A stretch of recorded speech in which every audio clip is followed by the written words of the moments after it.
अपने ही चंचल मन को अपने ही बस में करके एकाग्रता, स्थिरता एवं स्वयं अपने आप में शांति का अनुभव करने के बाद स्वयं मैं कौन हूँ को जानने की दृष्टि से साधना करते करते आज 1363 दिन हो गए। तारीख 31 जुलाई सन 2025, दिन बृहस्पतिवार, प्रातःकाल का समय।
साधना कर रहा हूँ, यह जानकारी है कि मैं क्या कर रहा हूँ, इसे चेतना कहते हैं।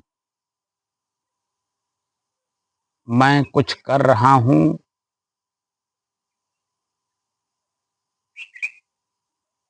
कुछ करने बैठा हूँ, क्या करने बैठा हूँ, क्यों बैठा हूँ, इन सब प्रश्नों को जानने के लिए चेतना में है।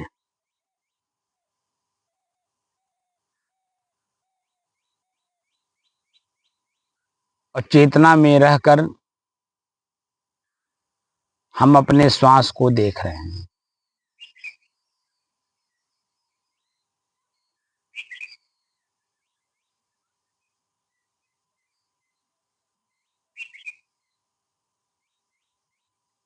श्वास में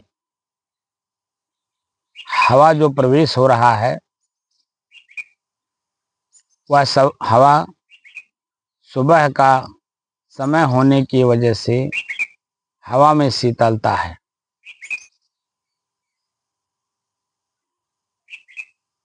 तो हवा में शीतलता होने की वजह से नाक के भीतर में जो हवा प्रवेश कर रहा है वह शीतल है, और पूरे शरीर में वही शीतल हवा स्पर्श कर रहा है, यह अनुभव हो रहा है। सुबह का समय है, पीछे हमारे आप देख रहे होंगे कि सूर्योदय है। सूर्य अब धीरे धीरे ऊपर की ओर चढ़ रहे हैं। तो ऊपर की ओर चढ़ रहे हैं तो उनका जो तेज है वर्तमान समय में, वह तेज हमारे पीछे के हिस्से यानी पीठ पर वो धीरे धीरे महसूस हो रहा है कि सूरज की गर्मी शरीर को स्पर्श कर रहा है। उधर हवा भी शीतलता दे करके स्पर्श कर रहा है, और उधर सूर्य की किरणें हमारे शरीर पे पड़ रही हैं, तो हमें अपने सूर्य के उदित होने का आभास भी करा रही हैं।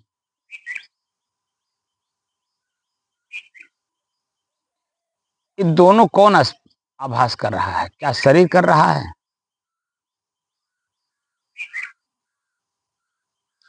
शरीर में रहने वाला, शरीर का प्रयोग करने वाला, इस शरीर का मालिक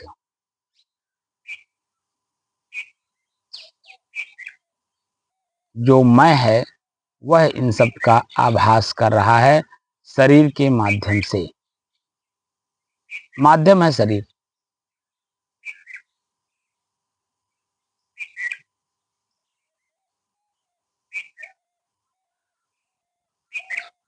क्रिया फिर प्रतिक्रिया। पहले जानकारी करिए कि वर्तमान में क्या है, रात है कि दिन है।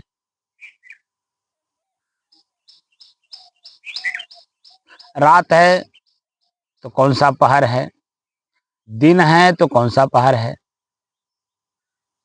कौन सा समय चल रहा है, सुबह है कि शाम है, दोपहर है, तीसर पहर है, कौन सा समय चल रहा है।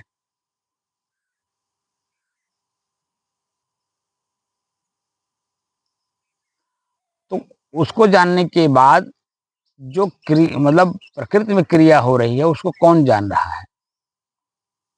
वो तो जो हो रहा है वो आपके सामने प्रत्यक्ष है। अब उसको जान कौन रहा है, जानने वाला मैं कौन, राम लखन दास।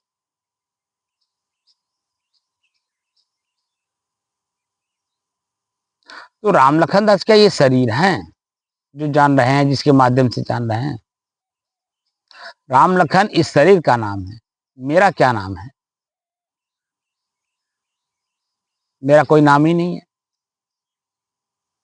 सामान्य भाषा में संस्कृत के हिसाब से आत्मा शब्द का प्रयोग तो किया गया है अपने आप, स्वयं, स्व, स्वयं, मैं, निज, खुद, स्वतः, अपने आप। आत्म शब्द का अर्थ होता है, लेकिन वो किसके लिए, सिर्फ शरीर के लिए। जो शरीर को संचालित कर रहा है, देख रहा है, जान रहा है, समझ रहा, प्रयोग कर रहा है, वो अनाम है। लेकिन उसी अनाम को नाम दिया गया आत्मा, रूह, सोल। सिर्फ समझने के लिए।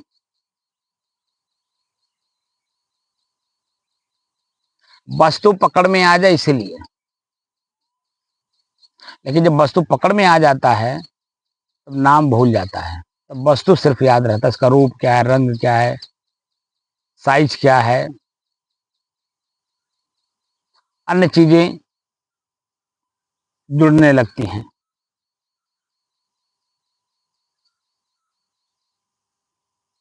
तो मेरा अपना रूप क्या है, रंग क्या है, साइज क्या है, क्या मैं कभी अपने आप को नाप सकता हूं। जिस समय में आप नींद में रहते हो उस समय में अपने आप को आप क्या नाप रहे हो। अगर नाप रहे हो तो नींद में नहीं हो, तब सपने हो। जब वस्तु अपने आप में आ जाता है तो उसका कोई परिचय नहीं रहता, कोई नाम नहीं। वह खुद अपना परिचय अपने आप में नहीं दे सकता। परिचय जब भी होगा अपने से बाहर की चीजों का होगा, खुद का परिचय नहीं हो पाएगा खुद में। नींद में चले जाने के बाद जो मैं कहता हूं उसका जब मेरे सामने प्रयोग करोगे तभी उस बात को आप समझ पाओगे। ऐसे आपको लगता है कि मौखिक बोल रहे हैं, प्रवचन कर रहे हैं,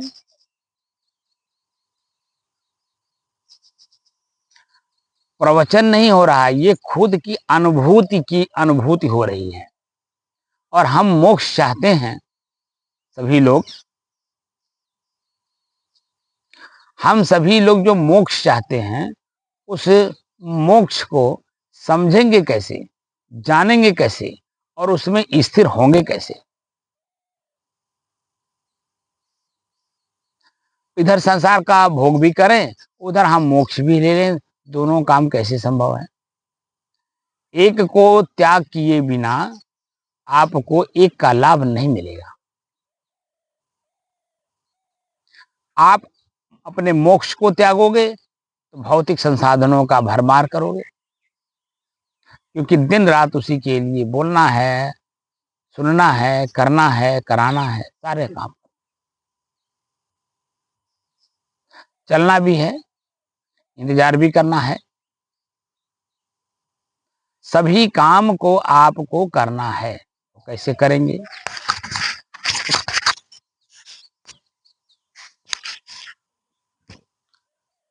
करने के लिए या तो स्वतः उसकी पूर्ण जानकारी हो, या किसी अनुभवी महापुरुष का सानिध्य लीजिए। किताब का तो सहारा उतना लीजिए जितने से आपका काम बन जाए।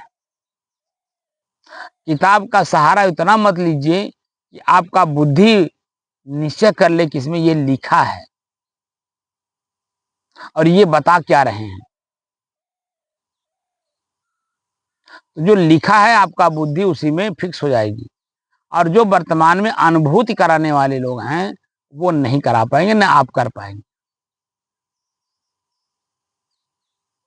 इसलिए अगर खाली बैठे हैं, कोई काम नहीं आपके पास, तो सदग्रंथ का अध्ययन कर लीजिए,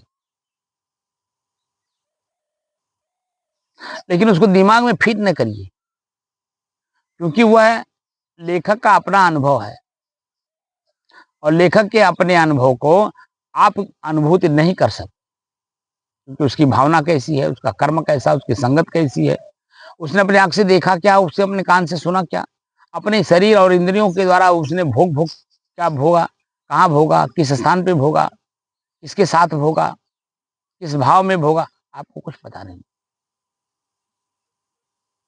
उसके शरीर का अपना खुद का अनुभव है, वो लिख दिया। शास्त्र किताब नहीं है, शास्त्र आपके अंदर में एक शक्ति है। उस शास्त्र के शक्ति को आप खुद अपने अंदर में देखिए, जानिए, समझिए, प्रयोग करिए। तो शास्त्र शब्द को समझना होगा। शास्त्र क्या है? 6 अस्त्र, अस्त्र माने हथियार होता है, 6 हथियार।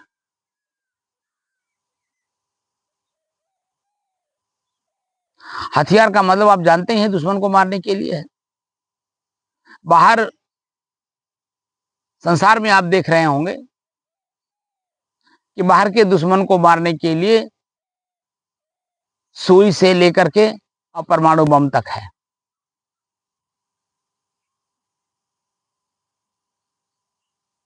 लेकिन दुश्मन फिर भी नहीं मरता। और यहाँ सिर्फ 6 अस्त्र की बात कर रहे हैं। 6 अस्त्र में आपका दुश्मन मर जाएगा, जो आपका अपना दुश्मन है।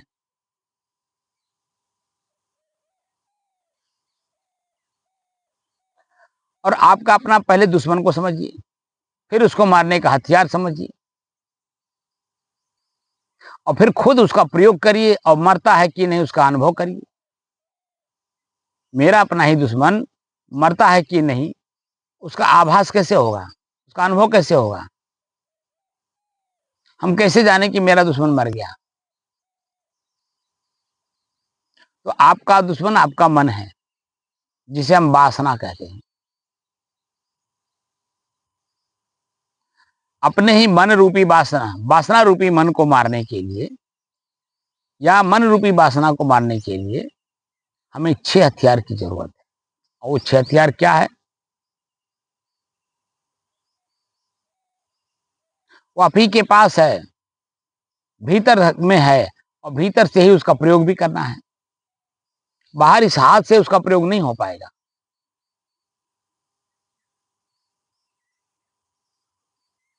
वह प्रश्नवाचक चिन्ह है। क्या, क्यों, कैसे, कब, कहां और कौन, या अन्य जितने भी प्रश्नवाचक चिन्ह हैं, क्वेश्चन मार्क हैं, उन सभी का प्रयोग करके अपने ही वासना रूपी मन को आप मार सकते हैं। ये जो साधु बना जाता है तो आप ही जैसा हम भी, और हमारे जैसा हैं आप भी, लेकिन हम आसक्त किस में हैं? उसकी आसक्ति टूटे कैसे? आसक्ति तोड़े बिना मन को आप मार नहीं सकते। वो जो आसक्ति है, जिसके बिना मैं नहीं रह पा रहा हूं, वही मन है, वही वासना है। उसी वासना को हमें अपने बस में करना है, मारना भी है, बस में भी करना है।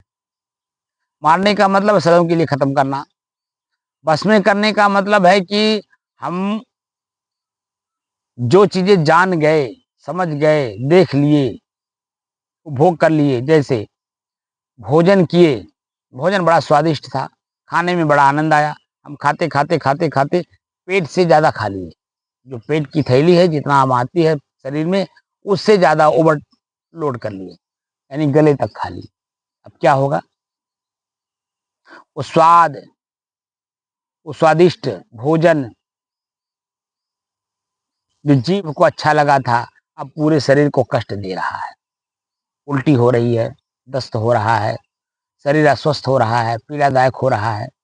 एक बार अगर हो गया तो स्वादिष्ट हो भोजन हो या बिना स्वादिष्ट भोजन हो, हम शरीर को उतना ही देंगे जितने से मेरा शरीर, मैं जब तक हूं शरीर में, सुचारू रूप से इसे चला सकूं।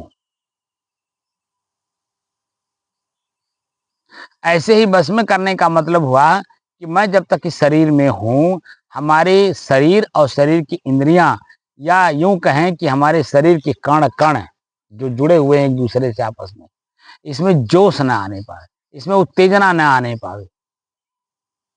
ये अपने जगह पे प्रफुल्लित, प्रसन्नचित, आनंदित रहें और शांत रहें, और मैं भीतर से अपना काम करूं शांत स्थिति में बने रहने की। क्योंकि मैं जो इस शरीर में है, जिसको आत्मा आप लोग कहते हो, वो कौन है, इसी शरीर में कहाँ रहता है, वहां तक मैं पहुंच सकता हूं कि नहीं, उसे मैं देख सकता हूं कि नहीं, जान सकता हूं कि नहीं, उससे कुछ बातें कर सकता हूं कि नहीं, उसकी यथा स्थिति हम जान सकते हैं कि नहीं। अगर वास्तव में आप उसको जानना चाहते हैं तो बाह्य वृत्तियों को त्याग करना होगा। जैसे हमने आंख आंख बंद कर रखा है, मैं बाहर का कोई दृश्य नहीं देख रहा हूँ, जो कि मैं एक प्रकृति के गोद में बैठा हूँ। अभी जैसे आंख खुलेगा वैसे ही जो प्रकृति की अपनी व्यवस्था है उसमें आंख देखना शुरू कर देगा। चारों तरफ से केले की खेती है, पेड़ पौधे हैं, लोग अपने खेतों में काम कर रहे हैं, सड़क है, लोग सड़क पर चल रहे हैं। अभी जैसे आंख खोलूंगा, मैं जो इस समय शांत स्थिति में बना हुआ हूँ, मेरी शांति की स्थिति आंख भंग कर देगा। मैं जिस जगह पे बैठा हूँ, एक आश्रम है, कबीर आश्रम, और मैं 2 तल्ले के ऊपर बैठा हूँ, शांत चित होकर के अपना काम कर रहा हूँ, ध्यान साधना।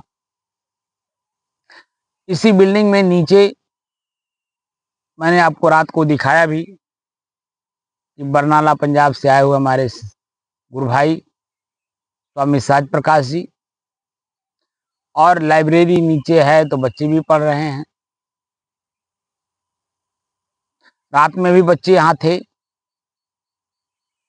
रात वाले शिफ्ट वाले जो अभी चले गए 5 बजे, दूसरा शिफ्ट 5 बजे अपने आप में आ गया, काम कर रहे थे, पढ़ रहे हैं। जब मैं नीचे जैसे आंख खोलूंगा, नीचे चलूंगा, कान सुन उनकी आवाज को सुनेगा, आंख उनके रूप रंग को देखेगा, उनके क्रियाकलाप को देखेगा।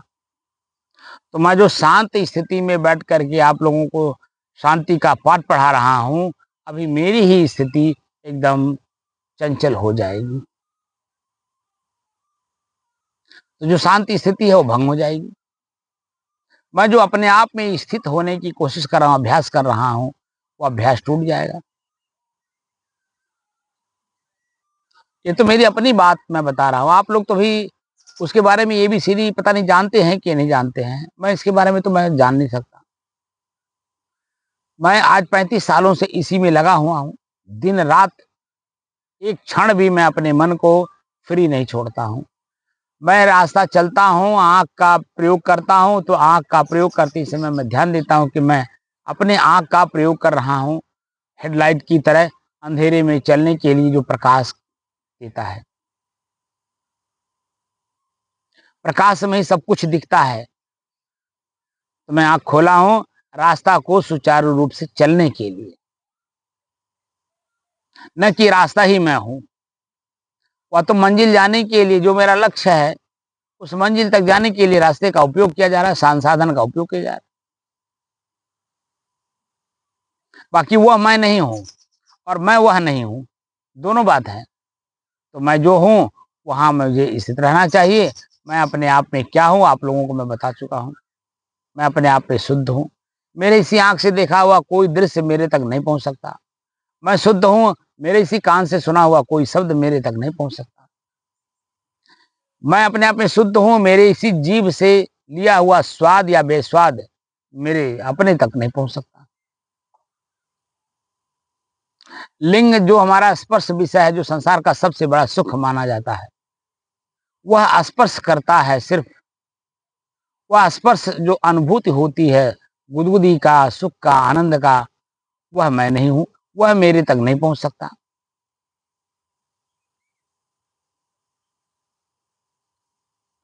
इतनी ऊँची चीज़ मैं स्वयं हूँ, लेकिन वहाँ तक पहुँचने का मार्ग नहीं मिल रहा है मुझे। ना कोई इस तरह का चर्चा करने वाला है, और अगर कोई है भी तो उसको कोई सुनना नहीं चाहता, और सुनता भी है तो आश्चर्य में सुनता है।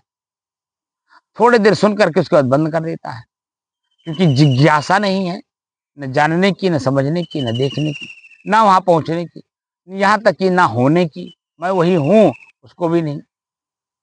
अजो की रोज इच्छा होती है सुख मिले, शांति मिले, आनंद मिले, लेकिन वो सुख, शांति, आनंद आपके द्वारा ही निहित है और आप अपने में खुद नहीं जाना चाहते। अपने ही शरीर के उतावलेपन में आकर के आप क्या क्या नहीं देख लेते हो, क्या क्या नहीं सुन लेते हो, क्या क्या स्वाद नहीं ले लेते हो। इस स्थिति में पहुंचने के बाद हमारा अपना ही शरीर, शरीर के अंग किन किन कामों में लगे हुए हैं, उन उन कामों से इसे धीरे धीरे मुक्त करना है। जैसे जीभ स्वाद में, अब स्वाद के लिए जो है वो कुछ भी कर सकता है। यहाँ तक कि आप देख रहे होंगे अपने जीभ के स्वाद के लिए हमारे धार्मिक कहलाने वाले लोग, वो पहले मंदिरों में पशु बलि चलता था, नर बलि चलता था, तमाम चीजें थी। वह तो संतों ने जब देखा कि ये तो उल्टा हो रहा है, धर्म के नाम पे, अध्यात्म के नाम पे सारा काम उल्टा हो रहा है, तब उन्होंने थोड़ा कमर कसा, समाज को शिक्षा दी, समाज में परिवर्तन लाया। तो जो पशु बलि था आज भी कहीं कहीं है। आप चौरी चौरा के पास तरकुलहा देवी है, आप नेपाल में चले जाइए, जो पशुपतिनाथ हैं, धीरे धीरे सुधार सब जगह हो रहा है। अन्य और भी कई जगह होंगे जिसका हमें जानकारी नहीं है, आप लोगों को हो सकता है जानकारी हो, जहां पर पशु बलि चलता है। नर बलि तो खत्म हो गया, पशु बलि है।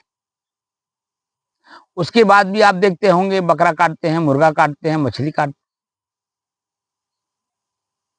और न जाने किन किन जीवों को कष्ट देते हैं, पीड़ा देते हैं, उन्हें मार देते हैं, उन्हें के शरीर से उनको बिछो कर देते हैं,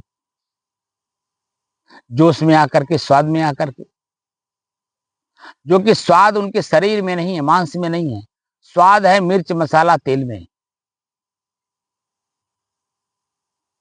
उसमें नमक ना पड़े तो वो भी स्वाद नहीं देता है। तो सबसे बड़ा स्वाद है नमक। गोस्वामी तुलसीदास जी ने इसका जिक्र किया है बड़े अच्छे से। भक्तिहीन नर सोहहि कैसे, भक्तिहीन नर सोहहि कैसे, लवण बिना बहु व्यंजन जैसे।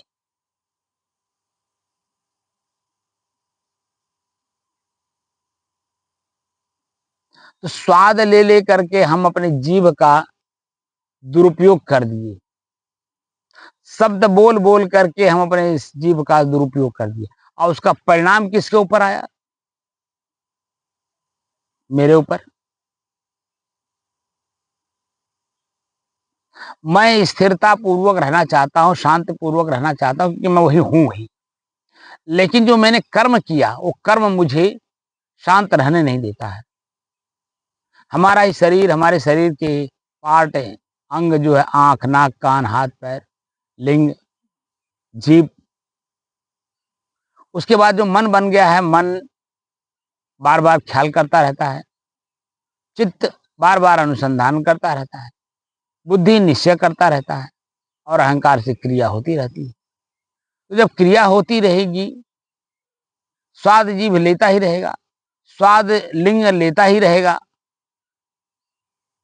तो आप शांत कहाँ रहेंगे? बल्कि आप अपने शांति को और भंग कर रहे हैं। जो बच्चे जवानी में अपने शिश्नेंद्रिय को के स्वाद में किसी के साथ अटैचमेंट हो गए, उनका समय देखिए, समय के आधार पर शरीर से भी जाते हैं, बुद्धि से भी जाते हैं और समाज के हर चीज़, हर वस्तुओं से चले जाते हैं। चले जाने का मतलब है दुःख और पीड़ा के अलावा उन्हें कुछ नहीं मिलता है। तो हम लोग जो काम कर रहे हैं, वह है दुःख और पीड़ा से मुक्त होने के लिए। मैं जैसा हूँ वैसा रहने के लिए। इसीलिए आँख बंद करिए, कान बंद करिए, यानी शरीर और शरीर के अंगों का क्रिया बंद करिए। पैर से चलना, हाथ से कुछ करना, जीभ से बोलना, मन से सोचना, बुद्धि चित्त से अनुसंधान करना, बुद्धि में निश्चय करना, सबको बंद करिए। और उसके बाद देखिए कि मैं जैसा हूँ वैसे कितना आनंदित, प्रसन्नचित्त, शांत, स्थिर, शुद्ध, शाश्वत सब कुछ अनुभव होगा। जो मैं हूँ, जैसा हूँ, वो स्पष्ट दिखने लगेगा।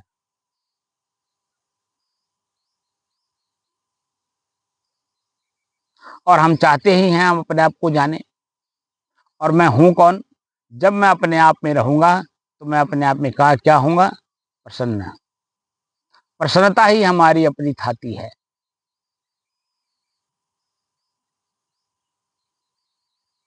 और उसी प्रसन्नता के बारे में शाम को मैंने कुछ ज़िक्र किया था, वह ज़िक्र दोबारा कर देता हूँ, ताकि आप लोगों के मन मस्तिष्क में जो कुछ भी गूँज रहा है, उससे कुछ निजात मिले, कुछ छुटकारा मिले। और जो मैं हूँ, जिस तरह से हूँ, शरीर से भी, मन से भी, चित्त से भी, बुद्धि से भी, और मैं जो अपने आप पे हूँ उसमें भी एकदम स्थिरता, शांति, शुद्धता का और एक रसता का हमें आभास हो। और धीरे धीरे धीरे धीरे मैं उसी में रमते जाऊं, रमते जाऊं, रमते जाऊं। हमको जब इसके बारे में जानकारी हुई, हमने एक बैग पूरे समाज को त्याग दिया और इस लक्ष्य को पाने के लिए तमाम तरह के संत महात्माओं के पास बैठ कर के इसके बारे में जानने की कोशिश की। तो शब्द के माध्यम से इसमें ये लिखा, उसमें वो लिखा, उन्होंने ये कहा, उन्होंने वो कहा, इसके बारे में तो खूब जानकारी हुई। लेकिन हूबहू करा करके अनुभव कराने वाले लोग नहीं मिले। क्योंकि जो स्वयं में उस तरह से होता है, वही दूसरे को करा भी पाता है। मैं जिसमें स्थित हूँ, मेरे मुँह से, मेरी वाणी से वही चीज़ निकल रही है जो मैं हूँ, जैसा हूँ, जिस रूप में हूँ, मैंने उसे जो देखा है, जाना है, समझा है, स्थिति उस तरह की बनाई है, वही मैं बोल रहा हूँ। क्योंकि आप भी वही चाहते हैं, लेकिन कहीं मिलता नहीं है। चाहने मात्र से नहीं होगा, करने से होगा, देखने से होगा, जानने से होगा, समझने से होगा और वही होने से होगा।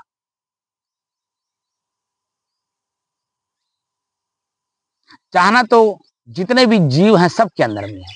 मैं अनगिनत जीवों की बात कर रहा हूँ, चींटी से लेके मनुष्य तक, चलते फिरते हुए जितने भी जीव आप देख रहे हैं, वो सभी के अंदर में चाहना है कि मैं इस कष्ट से, इस पीड़ा से मैं दूर हो जाऊं, मुक्त हो जाऊं। लेकिन कर्म वही करते जा रहे हैं, तो मुक्त कैसे होंगे? क्योंकि जानकारी नहीं है, उस कर्म को न करके आगे बढ़ने की, आगे का रास्ता ही नहीं मालूम। इसीलिए सदगुरु कबीर कहते हैं, शब्द बिना सूरत आंधरी, कहो कहाँ को जाए, द्वार न पावे शब्द का फिर भटका खाए। तो हम भीतर से जो भटके हुए हैं, वो शब्द का रास्ता नहीं पा रहे हैं कि भटकाव कैसे खत्म हो।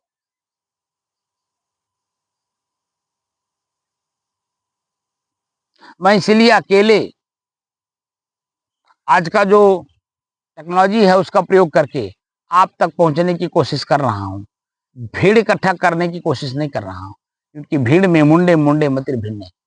मैं जो बोल रहा हूं उसमें तरह तरह के प्रश्न मन में उठा लेंगे लोग, क्योंकि उनका कर्म वैसे ही है, उनकी आसक्ति वैसे ही है, वो इंद्रियों में आसक्त उसी तरह से है। और जहां आसक्ति होती है, वो जो मन में फिक्स है पहले से ऑलरेडी, उसमें रमे रहेंगे। उसको त्याग करके एक नई चीज का चिंतन नहीं करेंगे, नई कर्मों को करके नया अनुभव नहीं करना चाहते, क्योंकि वो शरीर और शरीर से संबंधित वस्तु, व्यक्ति, स्थान में आसक्त हैं। और इनका सबका परित्याग किए बिना वो जो मैं का, शरीर में जो मैं है, आत्मा है, उसकी अनुभूति नहीं हो सकती। वह कैसा है, देखने में कैसा है, दिखाई देता है कि नहीं, दिखाई देता है तो कितनी देर दिखाई देता है। तमाम तरह के प्रश्न को हल करना है और हल करते हुए आगे बढ़ना है। तो जो शाम को हमने स्वयं की प्रसन्नता का, आनंद का, सुख का लाभ दिखाया था, वो लाभ दोबारा बोल दे रहा हूँ, ताकि आप लोगों के अंदर में वह चेतना बनी रहे, जिसकी आपको ख्वाहिश है, प्राप्त करने की ललक है, वही होने की ललक है, वही कर्म कर रहे हैं। तो आप लोग भी कैसे कैसे इस प्रसन्नता का उपयोग, कहाँ कहाँ क्या क्या लाभ देता है।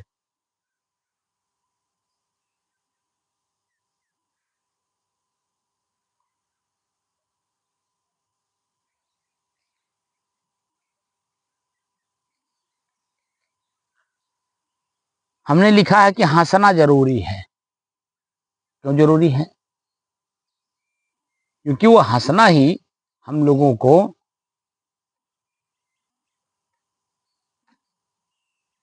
अपनी स्थिरता की ओर ले जाता है।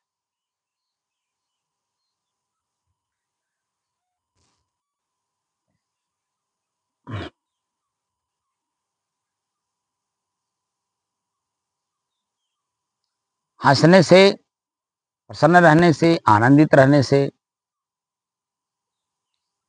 क्या क्या नुकसान है, क्या क्या फायदे हैं, फायदा कितना है, नुकसान कितना है, इसकी हम जिक्र यहाँ पर करने की कोशिश कर रहे हैं। हंसना शारीरिक, मानसिक, भावनात्मक एवं बौद्धिक विकास के लिए अत्यंत आवश्यक है। किसी भी परिस्थिति में रही, वो परिस्थिति क्षण मात्र के लिए है। हम जो हंस भी रहे हैं, ये हंसना भी क्षण मात्र के लिए है। अब इस क्षण मात्र की हंसी को हमें अस्थायित्व प्रदान करना है। तो जो वर्तमान में स्थिति परिस्थिति बदलती है, वहां मैं नहीं बदलूंगा, मैं जैसा हूं वैसे ही रहूंगा। तब हमारी प्रसन्नता, आनंद, सुख ये यथावत बना रहेगा। हंसना शारीरिक, मानसिक, भावनात्मक एवं बौद्धिक विकास के लिए अत्यंत आवश्यक है। हंसी अनेकों समस्याओं का समाधान है, अनेकों समस्याओं का समाधान है।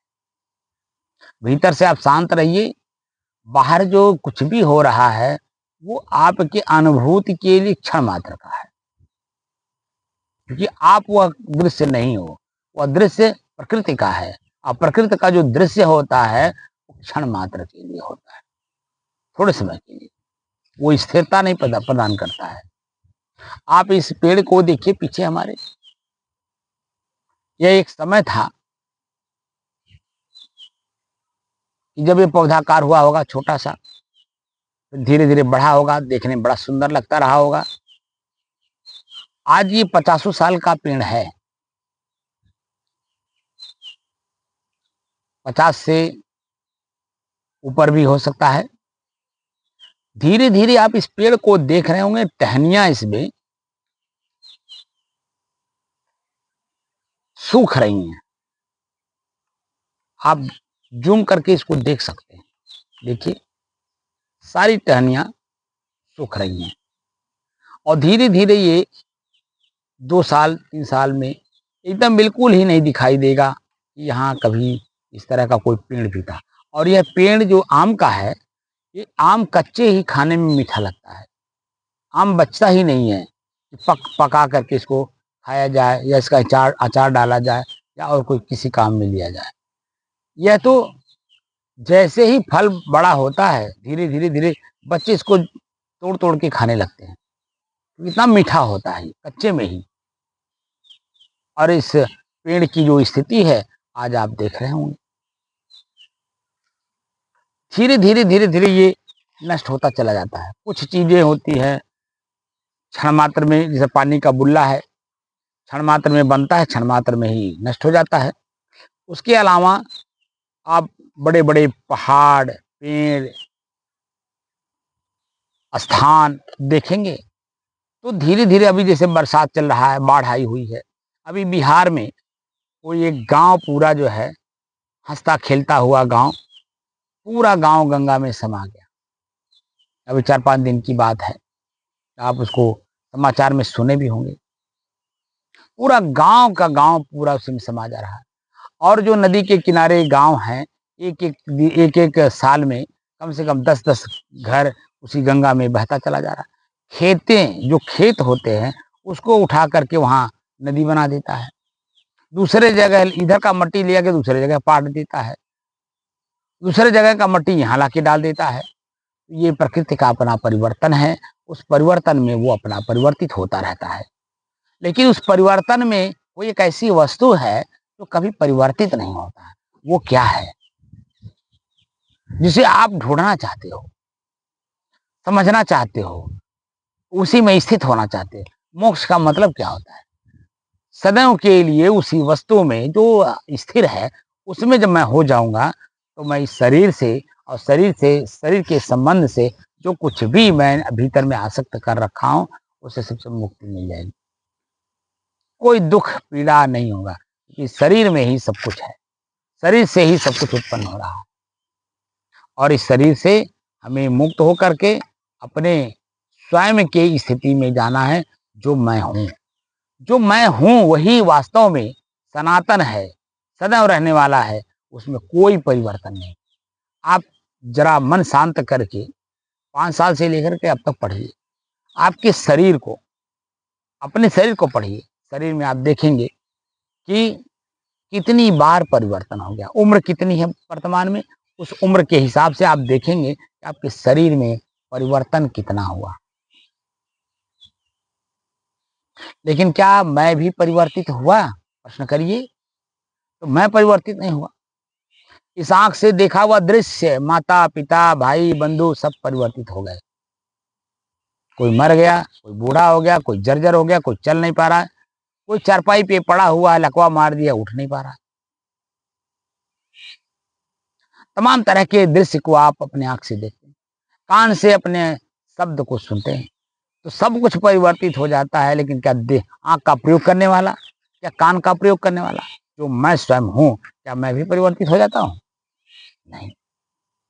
वो तो भावनात्मक क्षण मात्र के लिए हम परिवर्तित होते हैं। तो भावना भी मेरा नहीं है, मैं नहीं हूं, वो भी मेरा है, वो भी प्रकृति है। मैं जैसा हूं, कभी सब साफ साफ कहते हैं, है जैसा रहे तैसा, कहीं कबीर विचार। एक कहो तो है नहीं, पूरा संसार जो कहता है, पूरे विश्व ब्रह्मांड को एक ही चला रहा है। तो कबीर साहब कहते हैं, एक कहो तो है नहीं, वो तो है ही नहीं है। और दो कहो तो गार, क्योंकि 5 हैं तो 2 कह करके उस 3 का और अपमान हो जाएगा। एक कहो तो है नहीं, 2 कहो तो गार। तो वहां लास्ट में कहते हैं, है जैसा रहे तैसा, कहीं कबीर विचार। जो जैसा है उसी को कहते हैं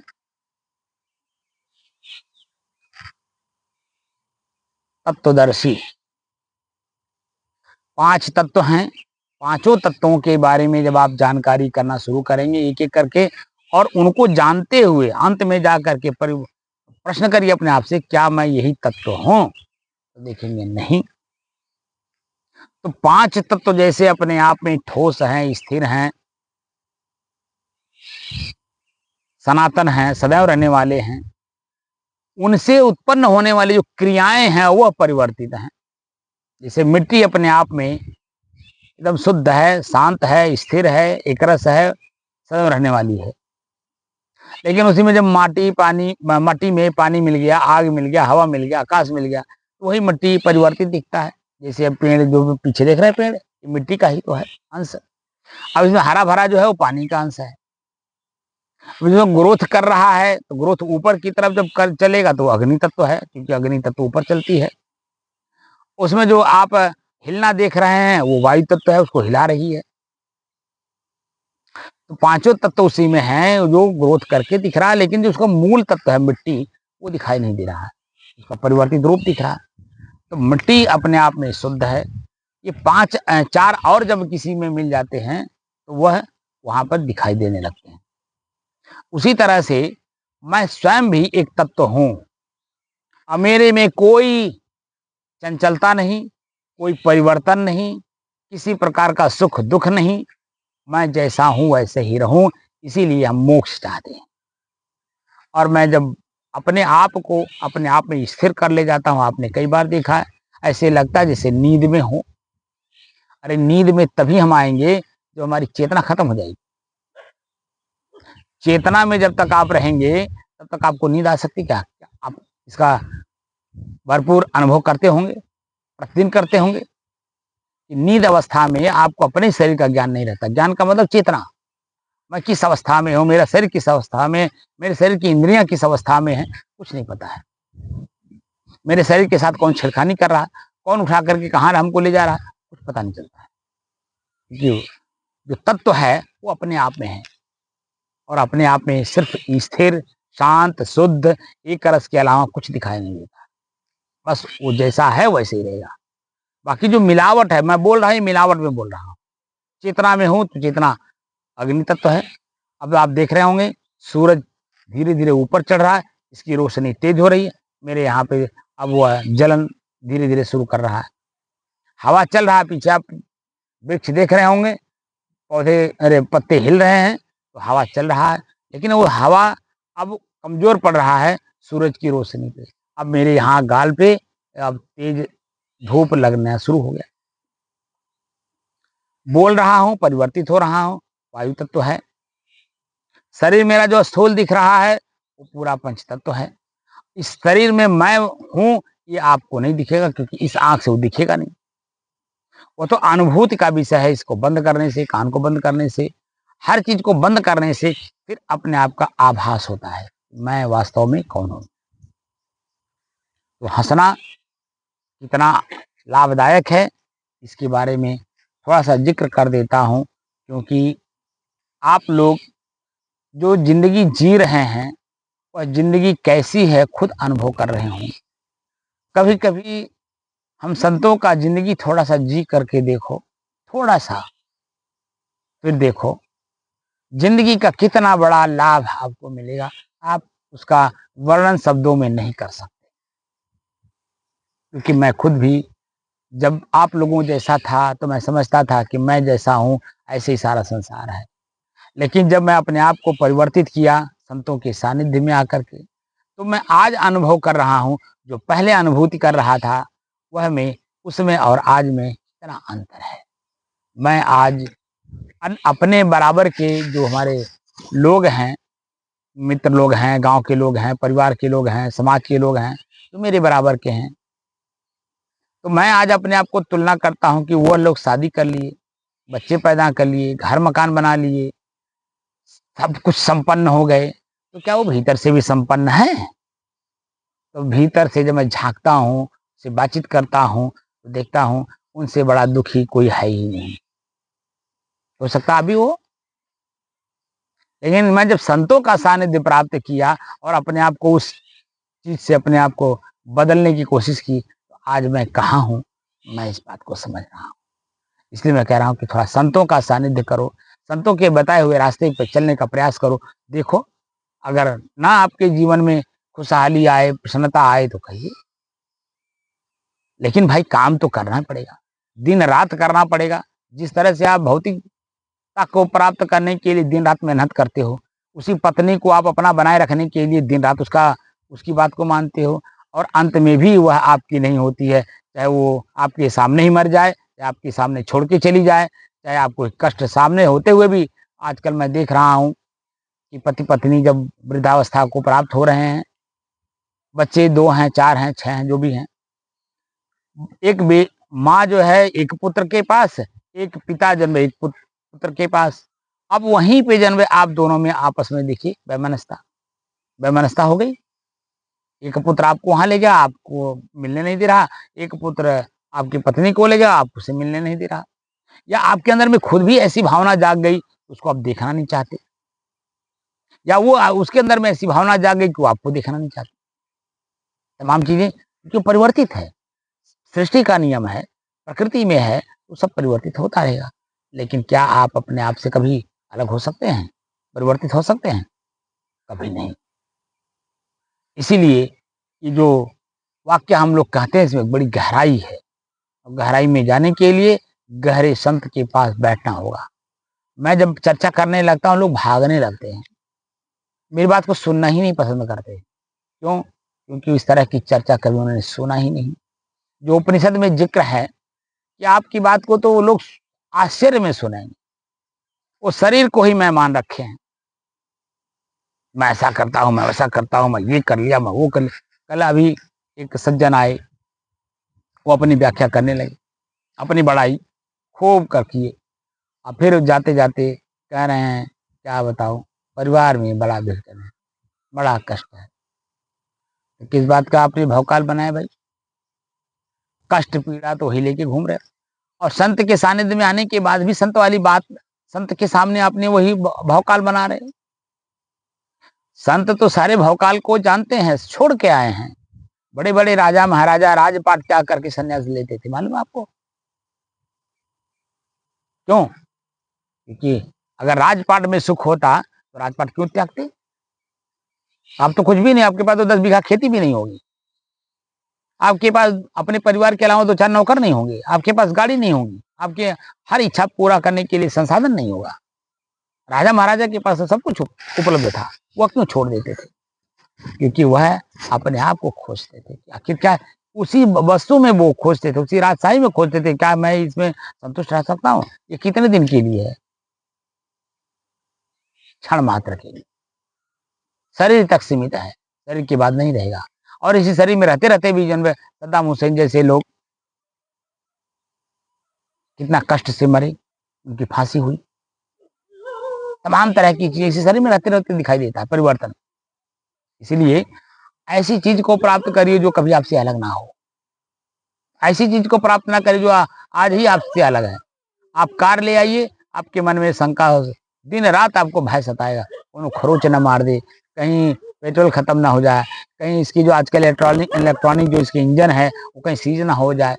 तमाम तरह की चीज़ें, कहीं टायर ना फट जाए, कहीं डीज़ल ना खत्म हो जाए, कहीं पेट्रोल ना खत्म हो जाए, कहीं पंचर ना हो जाए, तमाम तरह के, कहीं हमारा ड्राइवर लड़ा ना दे, कहीं हम ही से ना लड़ जाए, तमाम तरह के मन में भय है, शंका है। आप निर्द्वंद नहीं हैं, निर्द्वंद होने के लिए सबका त्याग करिए। आपको कहीं जाना है, प्रकृति व्यवस्था कर देगी, संजोग ऐसा घट जाएगा, वो आपको वहाँ पहुँचा देगा, किसी भी जगह, और समय से पहुँचाएगा। बस आप अपने आप में रहने की जो कला है, स्वतंत्रता है, उसमें रहिए। हँसना शारीरिक, मानसिक, भावनात्मक एवं बौद्धिक विकास के लिए अत्यंत आवश्यक है। हँसी अनेकों समस्याओं का समाधान है। हँसी दुखी दिल के घावों को भरने वाला मरहम है, हमारे चेहरे का व्यायाम है और मन का आराम है। सेहत का एक मंत्र यह है कि आप खुलकर हंसें, लेकिन खुलकर हंसने के लिए कामना, वासना, इच्छा का परित्याग करना होता है, तब भीतर से खिलखिलाहट होती है। पूरे शरीर में आनंद की अनुभूति होती है। बात बेबात हंसते और हंसाते रहना सफल एवं सार्थक साधक के जीवन का असली मूल मंत्र है। परंतु कई बार पूरा दिन बिना हंसे निकल जाता है। उदासी और बेचैनियों के बादल छाए रहते हैं। हंसी के बिना बीता दिन अंधेरे में रहने जैसा है। आप अपना रास्ता ढूंढने की कोशिश तो करते हैं, परंतु उसे साफ साफ नहीं देख पाते हैं।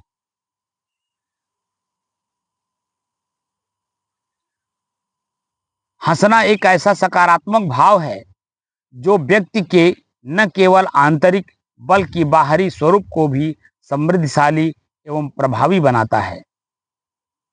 हास्य एक शक्तिशाली भावना है जिसमें व्यक्ति को ऊर्जावान और संसार को शांतिपूर्ण बनाने की क्षमता रखता है। हास्य व्यक्ति के सकारात्मक ऊर्जा का संचार करता है। जब व्यक्ति समूह में हंसता है, यानी साधक समूह में जब हंसता है,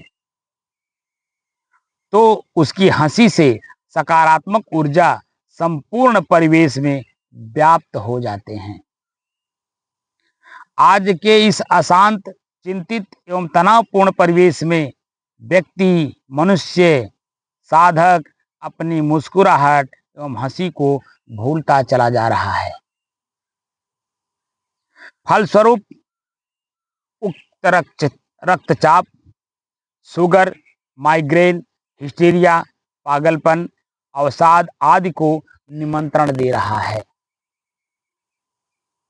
हंसने से शरीर में ऊर्जा और ऑक्सीजन का संचार अधिक होता है। शरीर से दूषित वायु बाहर निकल जाती है। जोर जोर से हंसने से पूरे शरीर में प्रत्येक अंग को गति मिलती है। शरीर के सभी अवयव ताकतवर होते हैं और पाचन तंत्र अधिक कुशलता के साथ कार्य को करता है। हमें हंसाने वाले लोग हमारी स्मृतियों में बस जाते हैं। हंसना एक ऐसा उपहार है जिससे जीवन समृद्धिशाली होता है। हास्य एक सार्वभौमिक भाषा है। इसमें जाति, धर्म, रंग, लिंग से परे रहकर मानवता की समन्वय की क्षमता रखता है। यह मनुष्य से लेकर साधक तक से मनुष्य को जोड़ने का उपक्रम करता है। हंसना सबको जोड़ता है, लेकिन दुख सबको तोड़ता है। अपने आप से हम टूटे हुए हैं, इसलिए हम सबसे अलग हैं, और अलग हैं तो सबको हम और तोड़ते हैं।